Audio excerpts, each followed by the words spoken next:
there are only finitely many ways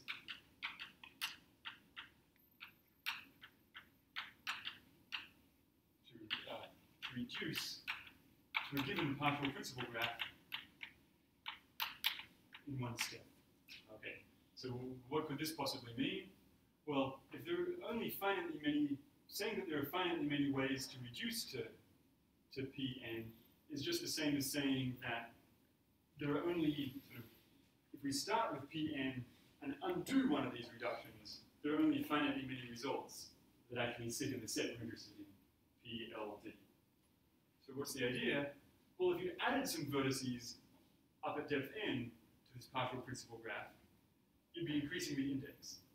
And in particular, all of those vertices that you add at depth n are going to have to be connected to some fixed, unchangeable set of vertices at depth n minus 1. So if we add too many vertices at depth n, then some of the vertices at depth n minus 1 by the Biggenhall principle will get very high degree, and then the eigenvalue of the graph will become too high. So there's only finitely many ways in which we can add vertices at depth n and stay below the index limit. And of course, there's only one way that you can increase the working depth. So the other possibility is the working. Okay.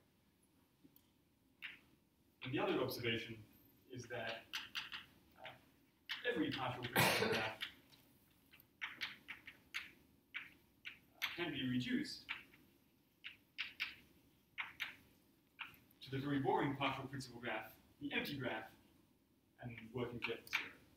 All that you do is you just delete all the vertices at depth n, and then you reduce the working depth there 1. You delete all the vertices at depth n, you reduce the working depth there 1, and go all the way down to 0. And so this tells you that by applying the inverses of reductions, we can enumerate everything in the set by just starting with this guy and applying the inverses of reductions.